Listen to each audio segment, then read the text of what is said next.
7살짜리 아이가 몇 시간 동안 머리카락을 쥐어뜯으며 마지막으로 본 모습은 싸늘하게 식어가는 엄마의 눈동자였습니다. 어느덧 이번 겨울이 거의 끝났습니다. 여러분은 눈 내리는 날씨 좋아하시나요? 잠깐 상상해 봅시다. 모든 것이 하얗게 변한 세상, 집 마당에 차곡차곡 쌓이는 하얀 눈. 그런데 곧 뭔가를 발견합니다. 최근 집 밖으로 나가지 않았는데 집의 울타리에서부터 현관까지 이어진 누군가의 발자국. 이상하다 싶을 찰나에 스쳐 지나가는 생각. 다시 돌아서 나간 발자국이 없는 겁니다. 여러분이라면 어떻게 하실 건가요? 대부분 경찰에 신고하실 겁니다. 하지만 이 남자는 불행히도 그렇게 하지 않았습니다. 그리고 며칠 후 본인을 포함한 가족 전체가 사망합니다. 때는 1922년 독일 바이에른주의 시골 힌터카이페크라는 이름의 농장이 있었습니다. 독일어로 풀면 카이페크 마을 뒤편이라는 뜻, 이름답게 숲이 사방을 막고 있었고 가장 가까운 이웃집까지도 걸어서 한참이었습니다. 이 농장에는 6가족이 살고 있었습니다. 63세의 농장주 안드레아스 그루버, 그의 아내 체칠리아 72세, 딸 빅토리아 35세, 빅토리아의 두 아이 7살 손녀 가브리엘과 2살 배기 손자 요제프, 그리고 3월 31일 새로 온 가정부 44세의 마리아 바움가르트너. 그날이 첫 출근이었고 그날이 마지막 날이기도 했습니다. 사실 이 가족에게는 마을 사람들이 쉽게 입 밖에 내지 못하는 비밀이 하나 있었습니다. 7년 전인 1915년 농장주 안드레아스와 그의 딸 빅토리아는 근친상간 혐의로 재판에 넘겨졌었거든요. 법원은 유죄를 선언했고 안드레아스는 1년간 복역했습니다. 정말 이 부녀가 근친상간을 통해 아이를 낳은 걸까요? 빅토리아에겐 남편이 있었습니다. 카를 가브리엘. 그는 1차 세계대전에 참전했다가 전사한 것으로 알려졌는데요. 그의 시신이 끝내 발견되지 않았답니다. 하지만 카를은 1914년 12월에 죽은 것으로 알려졌죠. 그리고 이 소문의 주인공인 2살 배기 아들 요제프 가브리엘.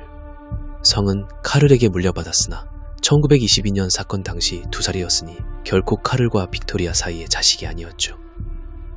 요제프의 아버지가 누구냐를 두고 마을엔 조용한 소문이 돌고 있었습니다. 그의 빅토리아는 이웃 농부이자 마을의 이장 로렌츠 슐리텐바워를 아버지로 지목하며 양육비 소송을 준비 중이었거든요. 이번엔 사건이 일어나기 6개월 전 안드레아스 가족의 가정부일을 하던 크레젠츠 리거라는 여성이 있었습니다. 그녀는 귀신의 소행이라고 할 법한 일들을 겪었다며 갑자기 일을 그만둡니다. 다락에서 매일 밤 발소리가 들린다는 겁니다. 안드레아스는 그런 그녀를 비웃었습니다. 미신에 빠진 여자라면서 말이죠. 그리고 1922년 3월 말의 어느 날 눈이 내린 뒤 아침, 마당에 내린 눈 위에 찍힌 누군가의 발자국을 발견합니다. 숲에서 시작해서 현관까지 이어져 있었지만 돌아나간 흔적은 없는. 며칠 뒤에도 이상한 일이 또 생겼습니다. 농장 한쪽에 신문 한 부가 놓여 있었는데 뮌헨에서 발행된 신문이었습니다. 그러나 안드레아스는 평소 신문을 구독하지 않았습니다. 근처 누구도 그 신문을 보지 않았고 우체부의 실수도 아니었습니다. 누군가 읽고 두고 간 겁니다. 6개월 전 하녀가 들었다는 다락의 발소리, 며칠 전 갑자기 생겨난 기이한 눈발자국, 그리고 누군가가 두고 간 신문. 이웃들은 경찰에 신고해야 하지 않느냐고 안드레아스에게 조언했지만 그는 경찰에 신고하지 않았다고 합니다. 스스로 해결하려 했지만 아무것도 찾지 못했습니다. 그리고 결국 3월의 마지막 날, 이 기분 나쁜 증거들의 주인이 결국 움직입니다. 1922년 3월 31일 금요일 늦은 오후, 마리아 바움가르트너가 여동생의 배웅을 받으며 농장에 도착했습니다. 마리아의 여동생은 잠시 후 자리를 떠났고 그녀가 안드레아스의 가족과 마리아를 살아생전 목격한 마지막 사람이었습니다. 그날 저녁 정확히 무슨 일이 있었는지는 아무도 모릅니다. 살아남은 사람이 없었으니까요.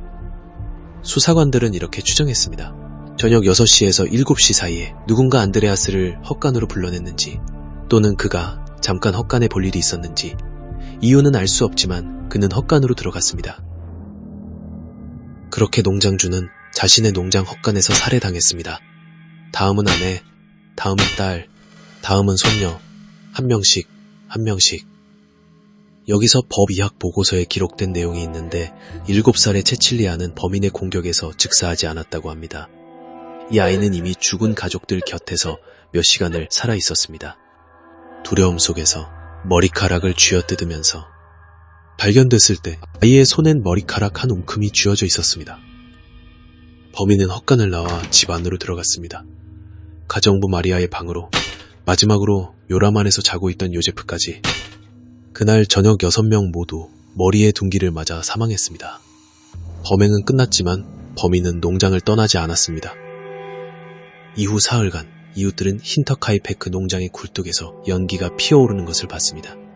일상생활을 하며 굴뚝에서 연기가 오르는 것은 당연했기에 아무도 대수롭게 생각하지 않았습니다. 그 연기가 누구에 의한 것인지도 모르고. 수사 결과 밝혀진 것들입니다.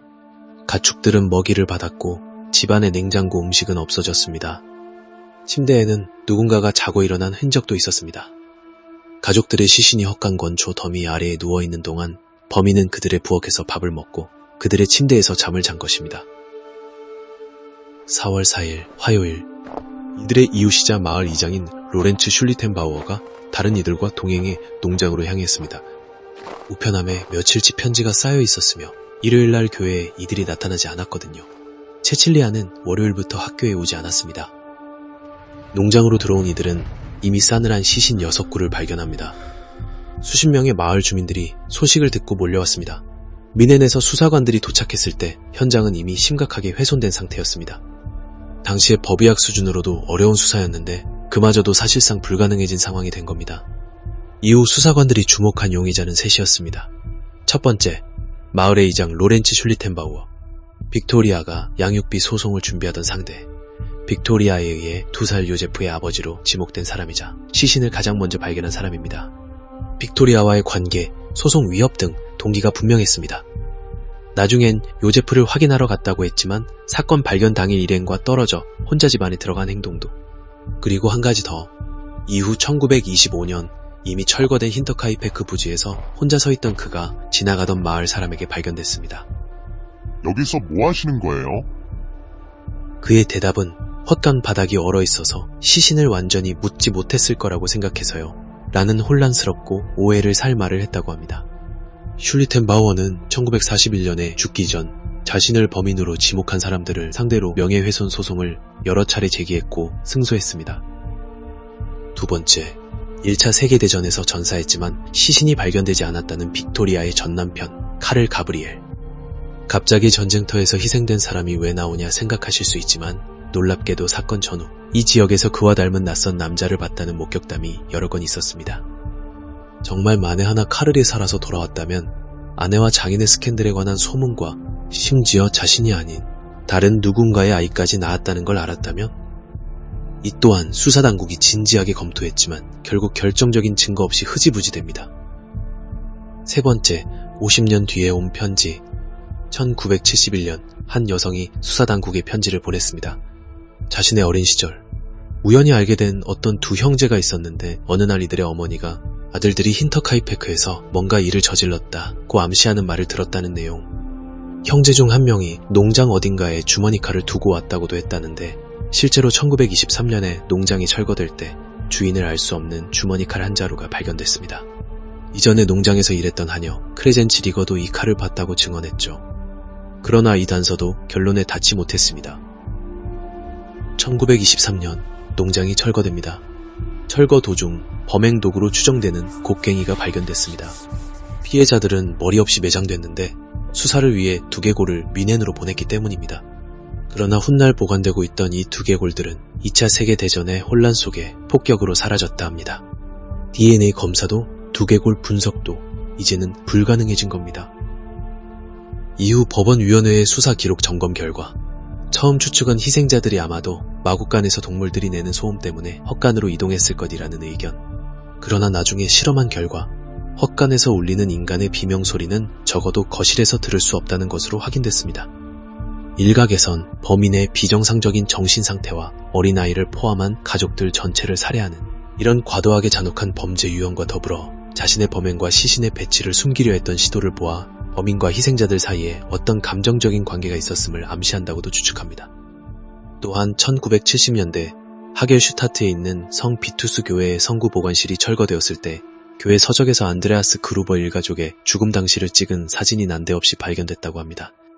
그 사진이 어떻게 거기 있었는지는 밝혀지지 않았습니다. 이후 2007년 독일 경찰대학 학생들이 현대적인 범죄학 기법으로 사건을 다시 분석했습니다. 결론은 이랬습니다.